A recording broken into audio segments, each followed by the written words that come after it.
primeiro fruto, por assim dizer, da religiosidade, que é apresentado nas Escrituras, é a falta de amor para com o próximo.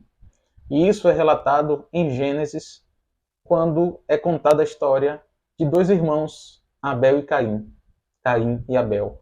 Eles vão se apresentar diante do Senhor e apresentar uma oferta devocional, e diante dessa oferta, Deus recebe a oferta de um e rejeita a oferta de outro. E se você já ouviu essa história por diversos pregadores, certamente também ouviu diversas explicações.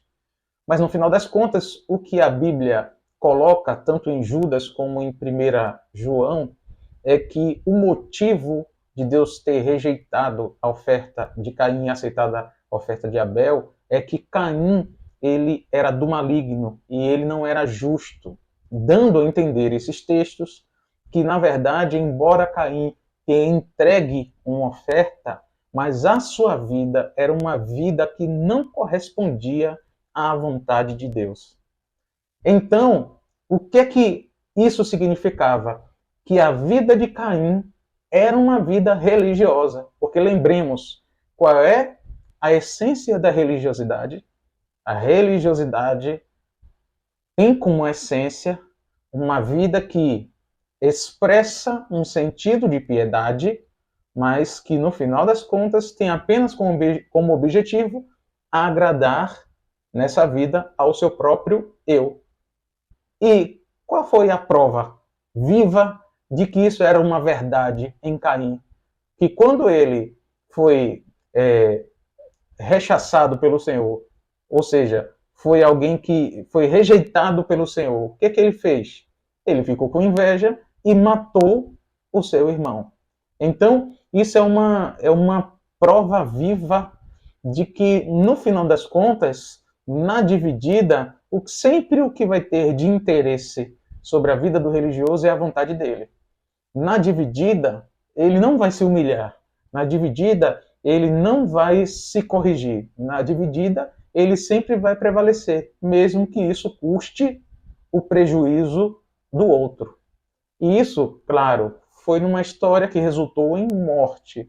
Mas isso pode se manifestar de várias formas. A gente pode olhar, por exemplo, a história que Jesus bate lá nos fariseus, nos evangelhos, quando ele diz assim, criticando os fariseus, que diz que eles usavam pretextos de longas orações, voltando novamente a uma coisa espiritual. Observe, ele faz pretextos de longas orações, mas Jesus diz, com isto, devorando casas de pobres viúvas. Ou seja, aparentava uma coisa espiritual, mas no fundo, explorando pessoas necessitadas. Olha, no caso de Caim e Abel foi morte. No caso dos fariseus e viúvas não foi morte. Mas, de qualquer forma, o que é que eles estavam buscando? Agradar a si mesmo. Através de quê? Da exploração e alimentando, enchendo a sua própria barriga. Mas, com isso, desprezando a viúva. Então, existe uma forma, um modus operandi da religiosidade nessas pessoas, que é o quê? Agradar a si mesmo, mas, ao mesmo tempo, usando isso de forma a dar a entender algo espiritual. Então, a religiosidade, ela acaba sempre tendo como fruto a falta de amor para com o outro. Isso é uma característica sempre visível na vida dos religiosos. Se você percebe isso em você, eu até fui redundante, mas se você olha para si e percebe que suas atitudes na fé, no fundo, sempre na dividida, você sai no benefício e o seu irmão está no prejuízo, ou seja, se na dividida primeiro você, depois o irmão, isso é um indício de que a religiosidade pode estar em você. Porque assim disse Jesus, como o nosso grande exemplo. Jesus disse que ele não veio para ser servido, mas veio para servir.